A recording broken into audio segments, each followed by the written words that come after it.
మీ బట్టలకి సాఫ్టింగ్ ప్రొటెక్షన్ ఇచ్చే సరైన ప్రొడక్ట్ ఎలిమ్ fabric conditioner. Bullet Bhaskar journey నేను తెలుసుకోవాలనుకుంటున్నాను, అందుకే ఇంటర్వ్యూ పిలవడం జరిగింది. మనకు తెలియని విషయాలు తెలుసుకునే ప్రయత్నం అయితే చేద్దాం. హాయ్ బ్రో, ఎలా ఉన్నారు? Fine Shiva, how are you? బాగున్నాను. కంగ్రాచులేషన్స్. ఎందుకు కంగ్రాచులేషన్స్ చెప్పారంటే బ్రో, నేను ఫస్ట్ టైం ఇప్పుడు మనం కలవడం. అవును, ఫస్ట్ టైం సెకండ్ టైం అంతే. ఫోన్లో మాట్లాడుకుంటే వాళ్ళం. అంటే ఎక్కడ వైజాగ్ బ్రో, ఇక్కడ జబర్దస్త్ జనాలందరూ అంటే ఒక వెల్ సెటిల్ మంచిగా సెట్ అయ్యావని అనుకుంటున్నాను, అందుకే కంగ్రాచులేషన్స్ చెప్పాను. Thank you. ఎలా ఉంది బ్రో? బాగుందా? హ్యాపీ? అంతా గాడ్స్ గ్రేస్, దేవుడి దయ, మనదేం లేదు. ఎందుకంటే మనకన్నా టాలెంట్ ఉన్న కొన్ని లక్షల మంది బయట ఉంటారు. మనకు అవకాశం వచ్చిందంటే అది మన గొప్పతనం కాదు, గాడ్స్ గ్రేస్, దేవుడి దయ. ఫస్ట్ ఆర్జే ఎందుకు బ్రో చూస్ చేసుకున్నావు వైజాగ్లో? అది ఆర్జే కూడా నా లైఫ్లో అన్ని యాక్సిడెంట్గా జరిగేవే, ఏది నేను చూస్ చేసుకోలే. ఇండస్ట్రీకి అందరూ ఎందుకు వస్తారంటే ప్యాషన్తో వస్తారు. చిన్నప్పటి నుంచి ఆర్టిస్ట్ అవ్వాలి కోరుకుతుంటాను. నేను అసలు ఆ ప్యాషన్తోనే రాలేదు. అసలు నాకు అసలు ఆర్టిస్ట్ అవ్వాలన్న ఆలోచన ఎప్పుడూ లేదు. ఇప్పుడు కూడా అయ్యానని అనుకోవట్లేదు. అయితే వైజాగ్లో ఇలాగే ఒక సెలూన్ షాప్కి వెళ్తే కుర్రోడు చూశాడు నన్ను. భయ్యా నువ్వు మిమిక్రీ చేస్తుంటావు కదా అన్నాడు. ఆ అబ్బాయే తీసుకుని వెళ్ళి ఆర్జే విశాఖ ఎఫ్ఎం, అప్పుడు వైజాగ్లో కొత్తగా రావడం 2000, అప్పుడు అక్కడ తీసుకెళ్ళడం, అక్కడ సెలెక్ట్ అవ్వడం, ఆర్జేగా చేయడం, అలాగే జరిగిపోయింది. తర్వాత హైదరాబాద్ కొన్ని ఫ్యామిలీ సిచ్యువేషన్స్తో పేరు తెచ్చుకోవాలి, ఏం చేయాలి, ఎటు వెళ్ళాలో తెలియలేదు. సినిమాల్లో ట్రై చేద్దాం అని చెప్పి వచ్చేయడమే. అర్థమైందా? ఫేమ్ కోసం రావడం, అదే ఏదో ఒకటి మనం సాధించాలి చెప్పి. తెలుసు కదా, అందరికీ ఒకటే గోల్ ఉంటుంది, ఏదో విధంగా సక్సెస్ అవ్వాలి. అది ఈ రూపంలో అయింది. నార్మల్గా చాలా మందికి డౌట్, ఎందుకు షేవింగ్ ఫుల్ షేవ్ చేసేస్తావు, ఏం చేస్తాం? ఫస్ట్ అప్పుడు ఏమవుతుందంటే స్టార్టింగ్లో పాపం నాకు పరిస్థితి ఏంటంటే జబర్దస్త్లో లేడీ గెటప్లు ఇచ్చేవారు. మంచిగా గెడ్డాలు మీసాలు పెంచే టైంకి తీయించేసేవారు. సరే అన్నీ అయిపోయి టీమ్ లీడర్ అయ్యి గెడ్డాలు మీసాలు పెంచుదామంటే అక్కడక్కడ తెల్ల వెంట్రుకలు వస్తున్నాయి. దీనివరకు క్లీన్ షేవ్ చేసుకుంటే ఏ బాధ లేదుగా. అందుకని ఎప్పుడు చేసుకుంటూ ఉంటావు బ్రో? ఎప్పుడు కాదు, షూటింగ్స్ ఉన్నప్పుడు అదర్వైజ్ నార్మల్గానే ఉంటా. అంటే అప్పట్లో మన ఊర్లో డిఫెన్స్ వాళ్ళు క్లీన్ షేవ్తోనే అసలు నీట్గా ఉంటుంది. షూటింగ్స్ టైంలోనే క్లీన్ షేవ్ చేసుకుంటా, అదర్వైజ్ ఎప్పుడు నార్మల్గానే ఉంటా. ఓకే, అలవాటు అయిపోయింది కాబట్టి రేపు గడ్డంతో వెళ్ళినా కూడా ఎవడీడు అంటాడు.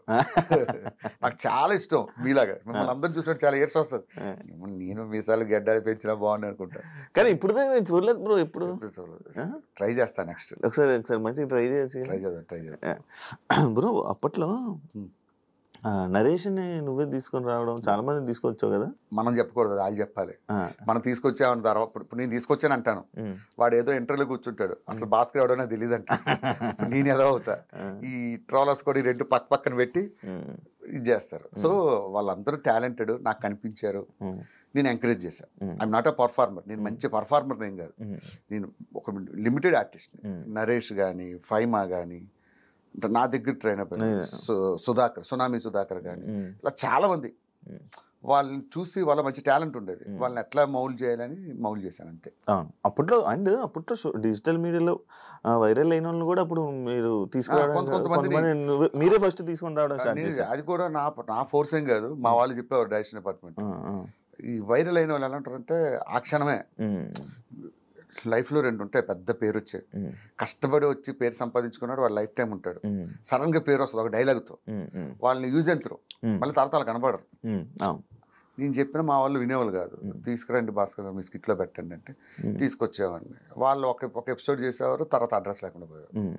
అవును, అంటే యాక్చువల్లీ బేసిక్గా అది రీజన్ అడగడానికి ఏంటంటే నరేష్ అసలు కనిపించట్లే.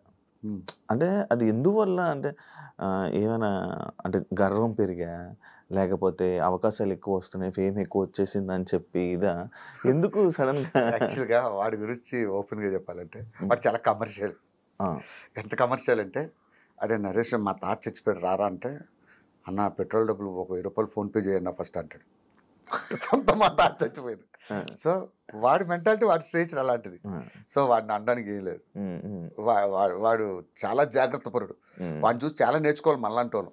అవును, నేను ఇది కూడా విన్నాను, నరేష్ అంటే కమర్షియల్, అసలు ఏదైనా కమర్షియల్ అని కాదు కానీ జాగ్రత్త, ఇది కూడా విన్నాను. నిజమే, నేను చెప్తున్నాను కదా, సొంత మా తాత చచ్చిపోయాడు రారా అన్నా కూడా పెట్రోల్ డబ్బులు ఎడతాడు. మా ఇంటికి భోజనం రమ్మంటే ఒక 500 ఫోన్ పే చేసి మనం పెట్రోల్ కొట్టించి మనం భోజనం పెట్టాలి. వాడు అంత స్ట్రిక్ట్ ఉంటాడు. అండ్ ఇంకోటి, నేను ఇది రీజన్ ఒకటి ఉంది బ్రో, వీళ్ళందరినీ తీసుకురావడం ఇది అంటే ఇలా వీళ్ళందరినీ తీసుకొని రావడం, జబర్దస్త్కి ఇలా తీసుకొని రావడం వల్లనే జబర్దస్త్ కొంచెం కొంచెం అలా దిగింది అని అంటే యాక్సెప్ట్ చేస్తావా? లేదు లేదు, వీళ్ళంతా టాలెంటెడ్. నరేష్ గాని ఈ నరేష్ అనేది కాదు, అప్పట్లో సోషల్ మీడియాలో వైరల్ అయిన ఒక్కొక్కరిని నా టీంలో ఎప్పుడు నేను అంత ఎంకరేజ్ చేయలేదు ఎవరిని. ఒక 2-3 డైరెక్టర్ ఫోర్స్ వాళ్ళు తీసుకొచ్చి పెట్టాను తప్ప, వాళ్ళని తీసుకురావడం వల్ల జబర్దస్త్ డౌన్ అయిందంటే ఇప్పుడు సక్సెస్ అనేది ఎవరి చేతిలో ఉంటుంది? టీమ్ లీడర్ చేతిలో ఉంటుంది. వాడి స్కిట్ బాగా చేయలేక ఆడవాడి మీద తోసేయడం కరెక్ట్ కాదని నా ఫీలింగ్. వాడి వల్ల అయిపోయింది అట్లా ఇప్పుడు అనుకోరు. సక్సెస్ వచ్చినా ఫెయిల్యూర్ వచ్చినా అది ఈక్వల్ గా ఫేస్ చేయాల్సింది టీమ్ లీడర్. ఎందుకు బ్రో సోషల్ మీడియాకి దూరం ఉంటాం? నార్మల్ గా ఇన్స్టాగ్రామ్, సోషల్ మీడియాకి అసలు యూట్యూబ్ అంటే ఇప్పుడు వరకు యూట్యూబ్ అని కానీ ఇది కానీ చెప్తా శివ ఫ్రాంక్ గా, సోషల్ మీడియాలోకి వెళ్ళడం ఏంటంటే బట్టలు ఇప్పి రోడ్డు మీదకి రావడం లాంటిది. నిజంగా నువ్వు బట్టలు ఎక్కడ చేంజ్ చేసుకోవాలి? బెడ్రూమ్ లో చేంజ్ చేసుకోవాలి. రోడ్ మీద చేంజ్ చేసుకుంటే ఏమవుతుంది? ప్రతి వాడు అడుగుతాడు నేను. అర్థమైందా? ప్రతి వాడు క్వశ్చన్ చేస్తాడు. అలా బయటకు రావడం ఎందుకు? ఒకటి అనిపించుకోవడం ఎందుకు? ఇప్పుడు ఒకడు ఉంటాడు, వాడు వాళ్ళ ఆవిడతో కలిపి ఏదో చేస్తాడు. ఈరోజు మా ఆవిడ ఏముంటుందో తెలుసా చూడండి అంటే కింద వాడు కామెంట్ పెడతాడు, అన్న మీ ఆవిడ నడు మీద పుట్టుమచ్చి బాగుందన్న అంటాడు. అవసరమా? అంటే అందరూ పాజిటివ్గా పెడతారని కదా, ఎవడో ఒకడు ఉంటారు. ఎందుకు ఒకరితో అనిపించుకోవడం? నాకు ఏదైనా బేర్ చేస్తా కానీ ఒకరితో చెప్పించుకోవడం, ఒకరితో అనిపించుకోవడం అనేది అసలు ఇష్టం ఉండదు. అంటే ఆ సోర్స్ వేరే వాడికి ఇవ్వడం ఎందుకని? వన్స్ సోషల్ మీడియాలోకి వస్తే ప్రతి ఒక్కరు మన గురించి మాట్లాడతాం. ఎందుకు వాళ్ళతో మాట్లాడించుకోవడం? డబ్బులు ఉన్నా లేకపోయినా పర్లేదు, తినడానికి ఉండడానికి ఉంటే చాలు. అందుకే సోషల్ మీడియా చాలా మంది అంటారు యూట్యూబ్ ఛానల్ పెట్టుకోండి, బుల్లెట్ భాస్కర్ ఛానల్. వద్దు అలాంటి అసలు వాటి జోలికే పోను. అంటే జబర్దస్త్ ఒక సెక్టర్ ఆఫ్ పీపుల్ చూడడం మానేశారు.